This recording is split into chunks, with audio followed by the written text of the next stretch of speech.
ढोलकपुर में एक बार फिर मौत का साया मंडरा रहा था। साहुर जो गांव का रक्षक था, आज खुद उस विशाल नाग के जादू में पूरी तरह जकड़ा हुआ था। हर तरफ वह नाग अपने मुंह से आग बरसा रहा था। लोग जान बचाने के लिए इधर उधर भाग रहे थे। उधर गांव वालों की बात सुनकर महाराज रायस्टर अपने कुछ सेनापतियों को साथ लेकर गांव की तरफ निकल पड़े।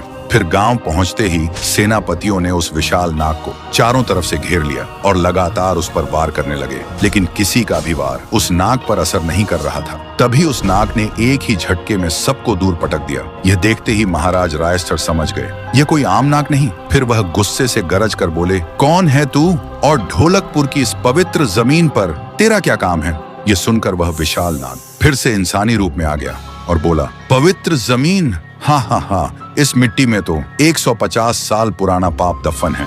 150 साल पहले जब गांव वालों ने साहुर पर चोरी का इल्जाम लगा के उसे सूखे पेड़ पर उल्टा लटका के तड़प तड़प कर मरने के लिए वहीं छोड़कर चले गए थे, तब एक काला जादू करने वाला तांत्रिक वहां आया था। फिर वहीं से उसने साहुर का टपकता हुआ खून एक मिट्टी के बर्तन में इकट्ठा किया और वह तांत्रिक एक कब्र खोदकर एक सड़ी हुई लाश का कंकाल निकाला। फिर उस कंकाल के ऊपर एक सांप रखा और उसी कंकाल और सांप पर साहुर का खून चढ़ाया और साथ साथ भयानक काले मंत्रों का जाप करने लगा। और इसी तरह साहुर के खून और उस काले जादू से मेरा जन्म हुआ, लेकिन पैदा होते ही मेरी भूख आग की तरह जल रही थी, इसलिए मैंने मुझे पैदा करने वाले उसी तांत्रिक को ही जिंदा निगल लिया। उसके बाद मैं गहरे समुद्र के अंधेरे में चला गया, लेकिन 150 साल बाद मेरी भूख फिर से लौट आई है। और जब मैं ढोलकपुर आया तो देखा यहाँ का रक्षक बनकर साहुर खड़ा है। देखते ही मैं समझ गया था कि जब तक ये ढोलकपुर का रक्षक है मेरी भूख कभी नहीं मिटेगी।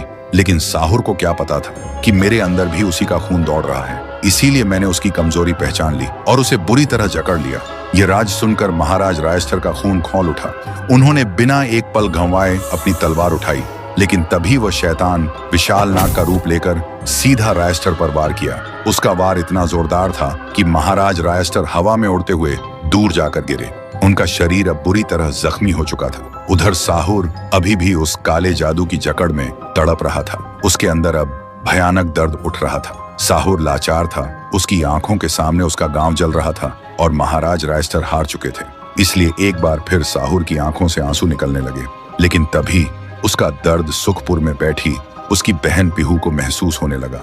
तो दोस्तों, क्या पीहू ढोलकपुर आकर अपने भाई साहुर को बचा पाएगी और क्या वह अकेले उस विशाल नाग को रोक पाएगी? अगर देखना चाहते हो तो इस वीडियो पर 1 लाख लाइक्स पूरे कर दो और कमेंट में लिखो नेक्स्ट पार्ट जल्दी लाओ। लाइक करो, सब्सक्राइब करो और बेल आइकन को दबाना ना भूले।